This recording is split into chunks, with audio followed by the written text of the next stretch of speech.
Hello student, मैं संजय चौहान, भूगोल का अध्यापक। आज हम बच्चों क्लास 11th का लेसन नंबर 6 भू आकृति जो प्रक्रिया जो टॉपिक है उसके बारे में अध्ययन करेंगे। पिछले वीडियो के अंदर बच्चों हमने भू आकृति प्रक्रिया के दो महत्वपूर्ण बलों के बारे में पढ़ा, एक अंतजात बल और एक बहिर्जात बल। अंतजात बल वे होते हैं बच्चों जो भूमि के आंतरिक भाग या धरातल के आंतरिक भाग में घटित होते हैं, जैसे पटल विरूपण और ज्वालामुखीता। यह है हमारे अंतजात बल के उदाहरण। दूसरा महत्वपूर्ण बल है वह है बहिर्जात बल। बहिर्जात बल वे बल होते हैं जो धरातल के ऊपरी परत पर या भूपटपट्टी पर घटित होते हैं, उसी को ही हम बहिर्जात बल कहते हैं। जैसे बच्चों अपक्षय है, अपर्दन है, निक्षेपण है, वध सरण संचलन है, परिवहन की प्रक्रिया है जो पदार्थों को एक स्थान से दूसरे स्थान पर ले जाते हैं, वो सारी की सारी बच्चों हम बहिर्जात बल के अंतर्गत पढ़ते हैं। हमने बच्चों पिछले वीडियो के अंदर बहिर्जात बल के अंदर हमने बहुत सारे ऐसे प्रोसेस पढ़े जिसमें हम किसी पदार्थ का किस प्रकार अपक्षय होता है, किस प्रकार उसका परिवहन होता है, अपक्षय के कौन से कारक होते हैं या बहिर्जात के अंदर से कौन से कारक हैं जो इन प्रक्रियाओं को प्रभावित करते हैं, उन सब के बारे में पढ़ा। आज हम बच्चों उसी बहिर्जात प्रक्रिया का एक भाग पढ़ेंगे, वो है अपक्षय। क्या है अपक्षय? यदि हम इसको साधारण भाषा में समझें कि अपक्षय क्या होता है तो इसकी सीधी सी भाषा है बच्चों और हल्की सी परिभाषा है, कोई डिफिकल्ट परिभाषा नहीं है। जब भौतिक व मानवीय कारकों के कारण या क्रियाओं के कारण जब चट्टानें अपने ही मूल स्थान पर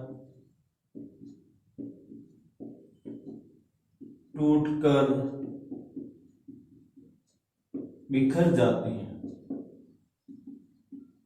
उसी को हम क्या कहते हैं? अपक्षय कहते हैं। वापस सुन लेना बच्चों, जब भौतिक कारकों या मानवीय कारकों के कारण जब चट्टानें अपने मूल स्थान पर टूटकर बिखर जाती हैं, उसी को क्या कहते हैं? अपक्षय कहते हैं। या कारण लिखना है, जब भौतिक व मानवीय कारकों के कारण चट्टानें अपने मूल स्थान पर टूटकर बिखर जाती है, उसी को हम क्या कहते हैं? अपक्षय कहते हैं। ठीक है बच्चों, अब हम लेते हैं इस टॉपिक को। मौसम एवं जलवायु के कार्यों के माध्यम से सेलों के यांत्रिक विघटन एवं रासायनिक वियोजन और अपघटन के रूप में अध्ययन किया जाता है। देखो, अपक्षय को हम सर्वप्रथम मौसम और जलवायु के आधार पर जो चट्टानों का क्या होता है? यांत्रिक विघटन होता है। क्या होता है? पहले जलवायु और मौसम के कारण चट्टानों का पहले यांत्रिक विघटन होता है, फिर रासायनिक वियोजन और अपघटन के रूप में इसका अध्ययन किया जाता है। अब देखो, पहले तो आपको ये याद रखना, मौसम क्या है? मौसम तो याद रखना, किसी क्षेत्र में छोटी अवधि के लिए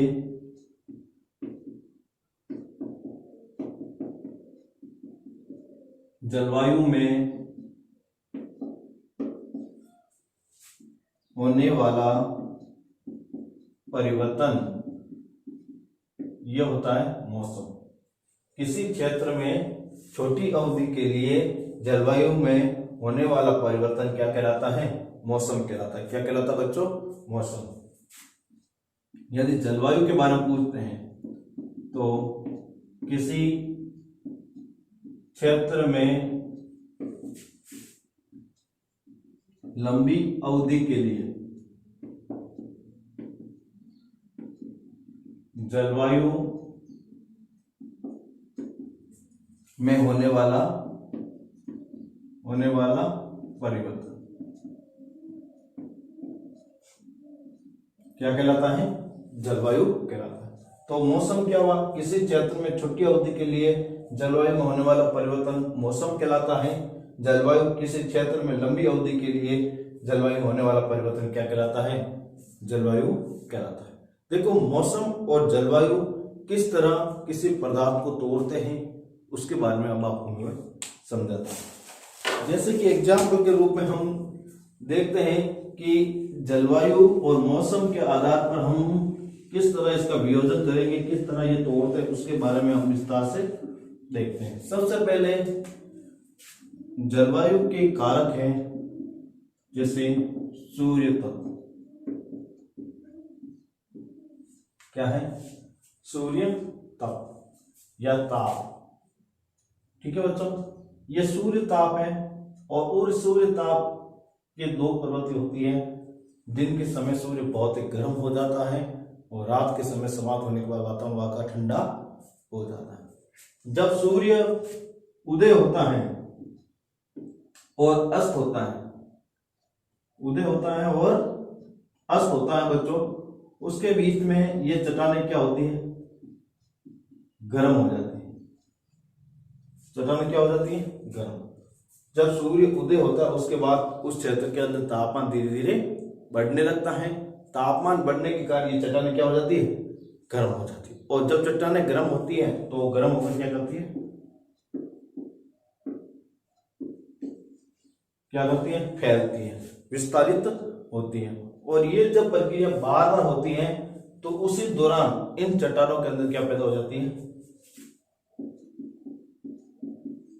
क्या पैदा हो जाती है, दरारें। क्या पैदा हो जाती है, दरारें। और जब इन दरारों के अंदर वियोजन हो जाता है, क्या होता है, वियोजन, मतलब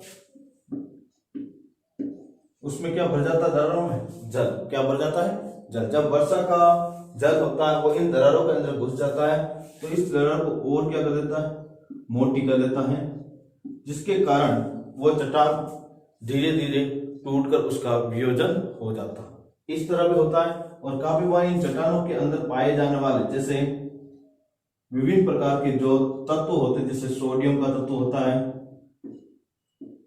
सोडियम क्लोराइड, सोडियम क्लोराइड का तत्व होता है, या चूने का तत्व होता है, वो जल के साथ क्या कर देता है, घुल जाता है। क्या हो जाता है, घुल जाता है। और घुल जाने के बाद ये बहकर चले जाता है और बीच में उन दरारों के अंदर और क्या हो जाता है, मोटी परत जो होती है वो टूट जाती है। और उसी प्रक्रिया को हम क्या कहते हैं, अपक्षय कहते हैं। क्या कहते हैं बच्चों, अपक्षय कहते हैं। जब मौसम और जलवायु के कारण काफी बार चट्टानें के तापमान में परिवर्तन होने से वो फैलती और सिकुड़ती हैं और बार बार फैलने या सिकुड़ने के कारण उन चट्टानों में क्या पैदा हो जाती है, दरारें। और उन दरारों के अंदर जब वर्षा का पानी मिल जाता है तो उस समय उनके रासायनिक प्रक्रिया द्वारा और वियोजन की प्रक्रिया होना शुरू हो जाती है, जिससे चट्टानें टूटकर बिखर जाती हैं। अगला बिंदु, अपक्षय के अंतर्गत वायुमंडलीय तत्वों की धरातल के पदार्थों पर की गई क्रिया भी सम्मिलित है। और अपक्षय के अंतर्गत जो वायुमंडलीय तत्वों के द्वारा जो इन धरातल पर जो क्रिया की जाती है उसको भी हम सम्मिलित करते हैं। जो वायुमंडलीय के तत्वों में की धरातल में क्रिया कौन सी होती है, जैसे सूर्य तप है, सूर्य तप है, वर्षा है, वाष्प तुषार की प्रक्रिया है, ये सब क्या है, ये वायुमंडलीय तत्वों की क्या है, प्रक्रिया है जो इन अपक्षय को क्या करती है, प्रभावित करती है। जैसे एग्जाम्पल के रूप में वायुमंडलीय तत्व, जैसे सबसे पहले हम सूर्य ताप की बात करें, ये चट्टानों को क्या करती है बच्चों, फैलाती है और सिकुड़ाती है। फिर दूसरा वर्षा, जब इन दरारों के अंदर वर्षा का जल बढ़ जाता है तो इन दरारों को और क्या कर देता है, मोटी कर देता है। फिर तुषार, जब वर्षा का जल उन दरारों के अंदर जम जाता है तो आपको पता ही है जल की तुलना में बर्फ का घनत्व क्या होता है, अधिक होता है, जिसके कारण दरारें और ज्यादा क्या होती है, मोटी हो जाती है। और मोटी हो जाने के कारण उस सेल का बहुत ही बड़ा जो हिस्सा है वो टूटकर गिरने लग जाता है। उसी को हम क्या कहते हैं बच्चों, अपक्षय कहते हैं। क्या कहते हैं, अपक्षय कहते हैं। अपक्षय के अंदर ही अनेक प्रक्रियाएं हैं जो पृथक या सामूहिक रूप से धरातल के पदार्थ को प्रभावित करती है। अपक्षय के अंदर कोई एक प्रोसेस नहीं है, बहुत सारे प्रोसेस हैं जो इस अपक्षय की प्रक्रिया को क्या करते हैं, प्रभावित करते हैं। जैसे मैंने आपको बताया था, भौतिक प्रोसेस भी है, मानवीय प्रोसेस भी है, जैविक प्रोसेस भी है। ये सारे प्रोसेस हैं वो क्या करते हैं, इन अपक्षय प्रक्रिया को प्रभावित करते हैं। जैसे मैंने भौतिक प्रक्रिया में आपको क्या बताया था, सूर्यताप, वर्षा की मात्रा और इसके अलावा तुषार। फिर अपन मानवीय पक्ष में, जैसे अपन को मालूम ही है कि गांव के अंदर या सिटी के अंदर जब पत्थर की आवश्यकता होती है तो चट्टानों क्या करते हैं, तोड़ते हैं, बड़े बड़े पहाड़ों को तोड़ते हैं। और जब कभी उनके पहाड़ों को क्षमता से अधिक तोड़ लिया जाता है तो उस क्षेत्र में भूस्खलन की स्थिति भी पैदा हो जाती है। तो ये सारे प्रक्रिया क्या है, अपक्षय को क्या करते हैं, प्रभावित करते हैं। अगला बिंदु, अपक्षय प्रक्रिया जटिल भौमिकी, जलवायु, स्थलाकृति एवं वनस्पति कारकों द्वारा अनुकूलित होती है। देखो अपक्षय प्रक्रिया है, कौन सी प्रक्रिया है, अपक्षय प्रक्रिया जटिल भौमिकी, मतलब उस क्षेत्र की जो भूमि होती है उसको भी प्रभावित करती है। उस क्षेत्र की भूमि कैसी है, यदि मैदानी भूमि होगी तो अपक्षय बहुत कम होगा, पहाड़ी भूमि होगी अपक्षय अधिक होगा।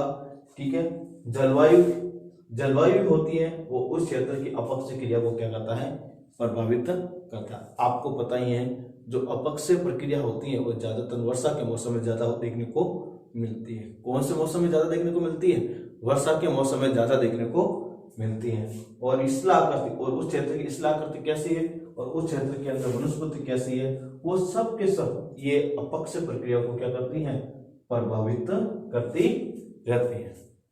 अपक्षय प्रक्रिया के तीन प्रमुख प्रकार होते हैं। अपक्षय प्रक्रिया के तीन प्रमुख प्रकार हैं।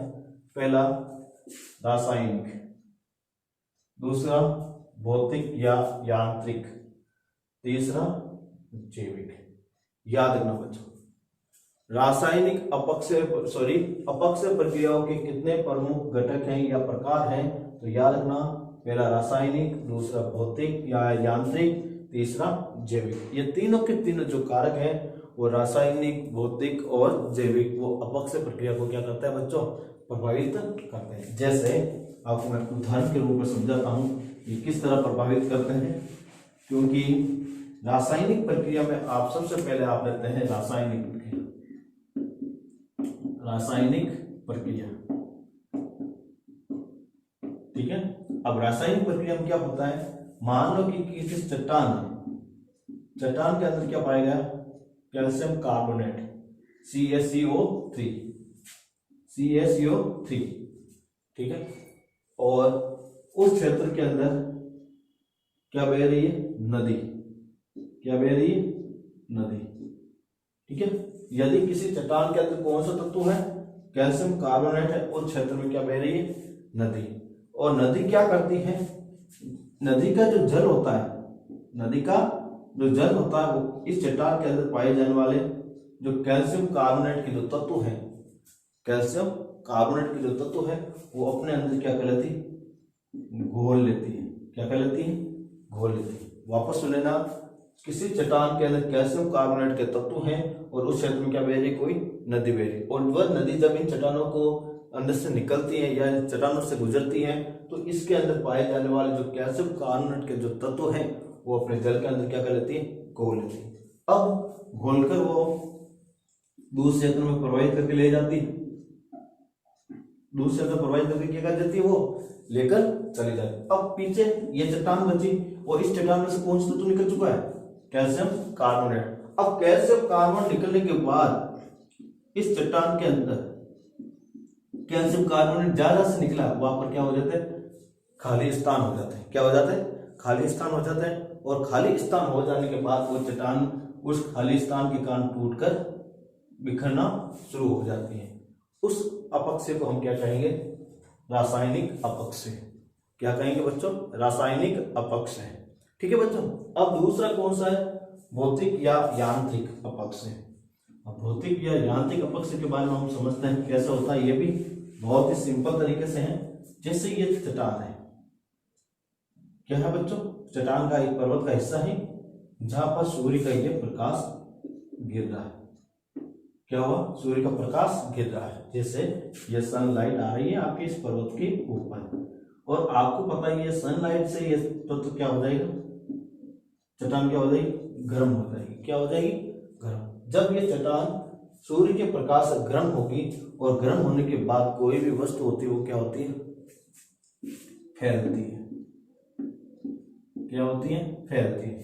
सूर्य के प्रकाश के कारण ये चट्टान गर्म होकर क्या होती है, फैलती है। और शाम होते ही ये सूर्य का प्रकाश क्या होता है, समाप्त हो जाता है, और वापस ये क्या हो जाती है, चट्टान सिकुड़ने लगती है। चट्टान क्या करने लगती है, सिकुड़ने लगती है। और ये प्रक्रिया रोजाना होती है। क्या होती है बच्चों, ये प्रक्रिया रोजाना होती है, और रोजाना फैलती है, सिकुड़ती। उसी दौरान इन चट्टानों के अंदर क्या पैदा हो जाती है, दरारें। क्या पैदा हो जाती है, दरारें। क्या हो जाती है, दरारें। और जब इन मौसम वर्षा का ऋतु का आता है, कौन से ऋतु का आता है, वर्षा ऋतु का आता है, तो यहाँ पर क्या होती है, बारिश। क्या होती है, बारिश।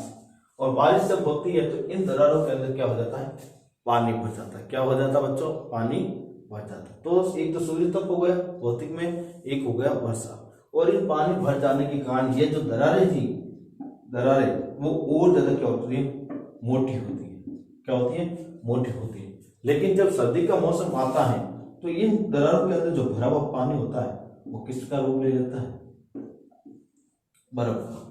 किसका रूप ले लेता है, बर्फ का। और सर्दी के अंदर कौन सी प्रक्रिया हो जाती है, तुषार। 0 डिग्री से नीचे तापमान हो जाए तो वो तुषार की प्रक्रिया कहलाती है। जब ये बर्फ का घनत्व क्या होता है, जल के घनत्व बहुत ही अधिक होता है, तो जल के घनत्व अधिक होने के कारण और दरारें क्या हो जाती है, मोटी हो जाती है, जिसके कारण वो चट्टानें टूटकर बिखर जाती है। उस प्रक्रिया को हम भौतिक और यांत्रिक प्रक्रिया के अंतर्गत लेते हैं। उसके बाद इसका अपरदन होना शुरू होता है, परिवहन हो जाता है, निक्षेपण होता है। ये सब बाद के प्रोसेस होते हैं अपक्षय प्रक्रिया के बाद। फिर अगला है जैविक। अब जैविक कैसे होता है वो भी आपको मैं बताता हूँ कैसे होता है जैविक प्रक्रिया। जैविक प्रक्रिया के अंदर क्या होता है बच्चों, जैसे ये चट्टान है, ये चट्टान है, और इन चट्टानों के ऊपर क्या हो जाते हैं, पेड़ पौधे हो जाते हैं, या फिर कोई चूहे ने यहाँ पर बिल बना दिया हो, तो ये पेड़ों की जो जड़ें हैं, चूहे के द्वारा बनाए गए जो बिल है वो चट्टान को आंतरिक भाग से खोखली कर देती है। आंतरिक भाग से क्या कर देती है, खोखली कर देती है। और कालांतर में ये खोखली हो जाने के कारण और अधिक दबाव पड़ने के कारण, कालांतर में अधिक खोखली हो जाने के कारण और अधिक दबाव पड़ने के कारण ये चट्टानें टूटकर बिखर जाती हैं। उसी को हम जैविक अपक्षय के अंतर्गत लेते हैं, क्योंकि पेड़ पौधे और चूहे का जो बिल है वो जैविक क्रियाओं के कारण हुआ, इसलिए जैविक अपक्षय के अंतर्गत आता है। ठीक है बच्चों, तो आपको पता चल गया होगा कि ये 3 घटक कैसे या प्रकार कैसे हैं अपक्षय के। अब अगला जो बिंदु है वो है हमारे का रासायनिक अपक्षय। क्या है, रासायनिक अपक्षय। और रासायनिक अपक्षय के बारे में अभी मैंने आपको बताया अच्छी तरह से। ठीक है बच्चों, अपक्षय प्रक्रियाओं का एक समूह जैसे कार्बोनेटीकरण।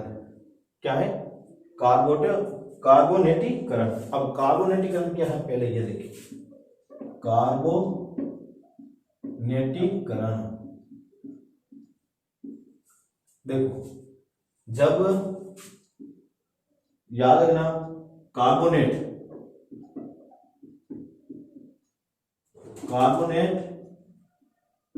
और बाइकार्बोनेट,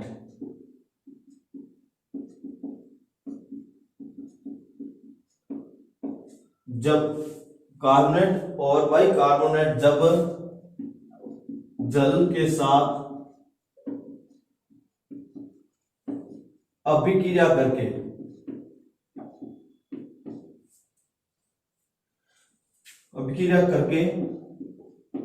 कार्बोनेटीकरण का निर्माण करते हैं। याद रखना बच्चों, कार्बोनेट और बाइकार्बोनेट किसके साथ अभिक्रिया करता है, जल के साथ अभिक्रिया करके जो एक क्रिया प्रवृत्ति बनाते हैं, उसी प्रक्रिया को हम क्या कहते हैं, कार्बोनेटीकरण। याद रखना, कार्बोनेट बाइकार्बोनेट किसके साथ क्रिया करता है, जल के साथ क्रिया करता है, उस प्रक्रिया को हम क्या कहते हैं, कार्बोनेटीकरण। याद रखना। फिर आगे जल योजन। जल योजन का मतलब जल के साथ किसी तत्व का घुल जाना क्या कहलाता है, जल योजन। याद रखना, किसी भी तत्व को जल के साथ घुल जाना क्या कहलाता है बच्चों? जल योजन। याद रखना। फिर ऑक्सीकरण। ऑक्सीकरण का मतलब होता है जब कोई वस्तु जल या ऑक्सीजन के संपर्क में आती है और उसका ह्रास होने लग जाता है, तो उस प्रक्रिया को हम क्या कहते हैं? ऑक्सीकरण। जैसे एग्जाम्पल के रूप में लोहा है, ठीक है, जब जल के संपर्क में आता है तो उसके ऊपर क्या लग जाता है बच्चों? जंग। वो प्रक्रिया क्या कहलाती है? ऑक्सीकरण। क्या कहलाती है? ऑक्सीकरण। जैसे लोहे का Fe प्लस H2O, ठीक है, तो इसका क्या बनेगा? FeO2 प्लस H, ठीक है, या फिर अपन Fe2 है, फेरम ऑक्साइड प्लस 2H, थोड़े वो संतुलित नहीं है तो आप समझ लेना। जब लोहे के साथ जल की अभिक्रिया होती है तो उसका जंग प्लस हाइड्रोजन गैस उससे बाहर निकलती है, उस प्रक्रिया को हम क्या कहते हैं? ऑक्सीकरण। ये कैसा होता है कि जब किसी चट्टानों के अंदर लोहांश के तत्व वाली कोई पदार्थता होती है और जल के संपर्क में आने से उन लोहांश तत्वों के क्या हो जाता है? ऑक्सीकरण हो जाता है और धीरे धीरे वो चट्टान बिखरना शुरू होती है, तो उस प्रक्रिया को ऑक्सीकरण प्रक्रिया कहते हैं। फिर बाद में न्यूनीकरण, वही बात है। अपघटन। अपघटन का मतलब हुआ कि चट्टानों का टूटकर बिखर जाना या फिर उदासीनता प्रदान कर लेना, वो क्या कहलाता है? अपघटन कहलाता है। विलयन। विलयन का मतलब होता है जब जल या कोई एसिड अपने अंदर किसी तत्व को घोल लेता है या मिला लेता है, उस प्रक्रिया को हम क्या कहते हैं? विलयन। क्या कहते हैं? विलयन। वापस लिख देता हूं, आपको ये समझ नहीं है, ये तो पूरी भाषा बच्चों बहुत ही सिंपल है। जब अम्ल या जल किसी तत्वों को अपने अंदर मिला लेता है, उसी को हम क्या कहते हैं? विलयन। जैसे अपन मान लो शक्कर प्लस जल, उसका जो घोल बनेगा वो क्या बोलेगा? कहलाएगा विलयन। क्या कहलाएगा? विलयन। जैसे कैल्शियम प्लस H2O बराबर CaO plus H, calcium oxide plus hydrogen. तो कैल्शियम ऑक्साइड जो दूध जैसा जल बना है उसको क्या कहते हैं? कैल्शियम ऑक्साइड कहता है। तो एक कैल्शियम ऑक्साइड क्या हुआ? विलयन हुआ। क्या हुआ? विलयन हुआ। तो याद रखना बच्चों, जो विलयन है, जल योजन है, ऑक्सीकरण है, ये सब रासायनिक प्रक्रिया के क्या है? भाग है। कौन सी प्रक्रिया के भाग है? रासायनिक प्रक्रिया के भाग अथवा न्यूनीकरण का कार्य करते हैं। ठीक है बच्चों, अब अगला बिंदु लेते हैं। ऑक्सीजन द्रावतीय जल, मृदा जल एवं अन्य अम्लों की प्रक्रिया द्वारा चट्टानों का न्यूनीकरण होता है। देखो, ऑक्सीजन के द्वारा चाहे जल के अंदर हो, चाहे चट्टानों के अंदर हो, चाहे अम्लीय प्रक्रिया के अंदर हो, वो सारे के सारे चट्टानों को क्या कर देता है? न्यूनीकरण कर देता है, मतलब उसका अपघटन कर देता है। इसमें ऊष्मा के साथ जल एवं वायु द्वारा विद्यमान सभी रासायनिक प्रतिक्रिया को तीव्र गति से देने के लिए आवश्यक होता है। और जो ऑक्सीजन होती है, चाहे ऊष्मा के साथ हो या जल के साथ हो, चाहे वायु के साथ हो, कोई भी तत्वों के साथ जब रासायनिक क्रिया होती है तो ये ऑक्सीजन उसको क्या देती है? एक गति प्रदान करती है। क्या प्रदान करती है बच्चों? गति प्रदान करती है, जिसके कारण वो क्रिया जल्दी से जल्दी होती है। जैसे एग्जाम्पल के रूप में वापस बता रहा हूं कि जो ऊष्मा होती है तो ऑक्सीजन क्या करता है? उसको जलने में ज्यादा सहायता करता है। ठीक है, जल होता है, जल के अंदर भी ऑक्सीजन होता है, तो जल होता है और ऑक्सीजन होता है, तो उस पदार्थ का ऑक्सीकरण करने में प्रक्रिया को क्या कर देते हैं? बढ़ा देती है। फिर वायु के अंदर जब ऑक्सीजन होती है तो कोई भी चीज है उसके अंदर, चाहे ऊष्मा में वृद्धि करो, चाहे अपन के प्रोसेस कोई भी क्रियाओं में करो, वो उसको बढ़ा देती है। तो ऑक्सीजन है वो किसी भी जल हो, वायु हो या फिर ऊष्मा हो, उसके साथ अभिक्रिया करके एक महत्वपूर्ण प्रोसेस को निर्माण करती है। अगला बिंदु को देखते हैं हम बच्चों। वायु में विद्यमान कार्बन डाइऑक्साइड, वायु में विद्यमान कार्बन डाइऑक्साइड। आपको पता ही है हमारे जो वायुमंडल है, हमारे वायुमंडल के अंदर मुख्य रूप से कौन कौन सी गैसें पाई जाती हैं, जैसे nitrogen 78.08%, carbon dioxide 0.03%, oxygen 20.95%, argon कितनी है 0.93%, ये सब पाई जाती है। तो उन्हीं वायुमंडल के अंदर जो वायु है वो कार्बन डाइऑक्साइड होती है, वो आपको मालूम ही है। वो कार्बन डाइऑक्साइड CO2 है, वो आग को बुझाने का कार्य करती है, आग को बुझाने का कार्य करती है। नाइट्रोजन आग को कंट्रोल करती है और ऑक्सीजन है आग को जलाने में सहायता करती है। याद रखना बच्चों, नाइट्रोजन है वो आग को कंट्रोल करती है, ऑक्सीजन जलाती है, कार्बन डाइऑक्साइड बुझाती है। ठीक है, तो वायु में विद्यमान कार्बन डाइऑक्साइड के अतिरिक्त पौधे और पशुओं के अपघटन भूमिगत कार्बन डाइऑक्साइड की मात्रा को बढ़ा देता है। देखो वायु तो वायुमंडल के अंदर कार्बन डाइऑक्साइड होती है, साथ में जब पौधे व पशुओं का अपघटन होता है, अपघटन का मतलब होता है सड़ते हैं, तो उन सड़ने के दौरान इनके अंदर भी कौन सी प्रक्रिया हो जाती है, ऑक्सीजन में वृद्धि कर देती है। किसके अंदर वृद्धि कर देती है, कार्बन डाइऑक्साइड में वृद्धि, कार्बन डाइऑक्साइड